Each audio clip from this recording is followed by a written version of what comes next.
ముందుగా శుభాకాంక్షలు తెలియజేస్తూ ముఖ్యంగా ఈ సమావేశానికి ముఖ్య అతిథులుగా విచ్చేసినటువంటి పెద్దలు గౌరవనీయులు నాగర్ కర్నూలు నియోజకవర్గ ప్రజల ఆరాధ్య దైవమైనటువంటి గౌరవ శాసనసభ్యులు గారికి, అదేవిధంగా వేదిక మీద ఉన్నటువంటి Telangana public service commission chairman గారు అయినటువంటి బుర్ర వెంకటేశ్వర సార్ గారికి, అదేవిధంగా తన పాటలలోని తెలంగాణ ప్రజాస్వామ్యాన్ని మరి ఉత్తేజపరుస్తున్నటువంటి పెద్దలు నల్గొండ గద్దరన్న గారికి, అదేవిధంగా మా జిల్లా జాయింట్ కలెక్టర్ గా నియమితులైనటువంటి సార్ గారికి, వేదిక మీద ఉన్నటువంటి పెద్దలందరికీ కూడా తెలంగాణ వికలాంగుల సమాజం పక్షాన ప్రత్యేకంగా ధన్యవాదాలు తెలియజేస్తున్నాం.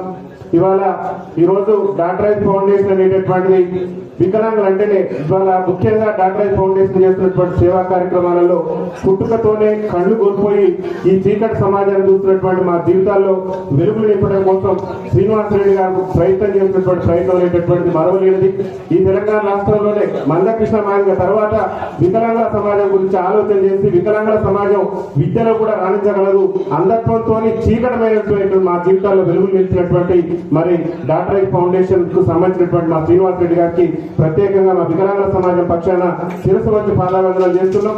ఎందుకంటే మా గురించి ఎంతో మంది ప్రజాప్రతినిధులు ఉంటారు, రాజకీయ పార్టీలు ఉంటాయి, కేవలం 79 ఏళ్ళకి మన దేశానికి స్వతంత్రం వచ్చి మా గురించి ఆలోచన చేసే వాళ్ళు లేరు.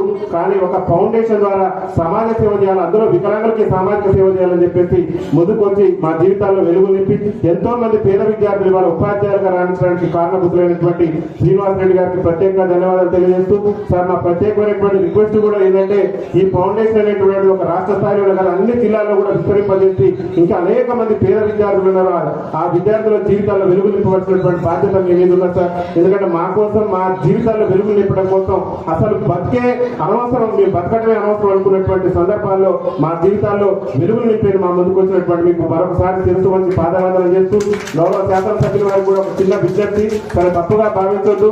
ఎందుకంటే తెలంగాణ అసెంబ్లీ సమావేశాలు జూన్ 2 నుంచి ప్రారంభమవుతున్నాయి. తెలంగాణ రాష్ట్ర ఉద్యమంలో కూడా మా వికలాంగుల పాత్ర అనిర్వచనీయం.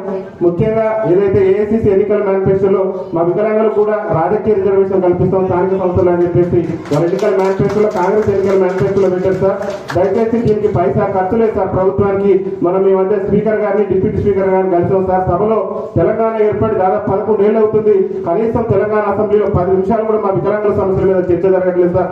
మేము కూడా ఎంతో బాధతో ఎంతో వేదనతో తెలంగాణ సాధించుకున్నా కానీ మన బతుకులు మానట్లేదు. ఏదో మన శ్రీనివాసరెడ్డి గారు లాంటి ఉపాధ్యాయులు కొంచెం మేధస్సుతో మన గురించి ఆలోచన చేస్తుంటే మన ప్రజాప్రతినిధులు ఆలోచన చేయకపోవడం మాకు బాధ కలిగిస్తుంది సార్. దయచేసి ఏఐసిసి ఎన్నికల మేనిఫెస్టోలో వికలాంగులకు స్థానిక సంస్థల ఎన్నికల్లో రిజర్వేషన్ కల్పిస్తున్నారు. ముఖ్యంగా తమిళనాడు రాష్ట్రంలో స్టాలిన్ గారు కూడా వికలాంగులకు అక్కడ రాజకీయ రిజర్వేషన్ కల్పించి మమ్మల్ని కూడా ప్రజాప్రతినిధులుగా చట్టసభలో మా సమస్యల మీద మేము మాట్లాడుకునేటువంటి అవకాశం కల్పించారు.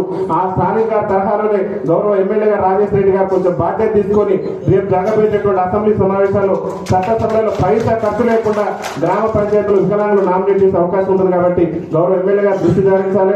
గద్దరన్న గారు కూడా ప్రత్యేకంగా మేము శిరస్సు వచ్చి పాదవందనం చేస్తున్నాం. తన పాటలతో ఇంకా వికలాంగుల సమాజాన్ని మరింత చైతన్యం చేయాలి.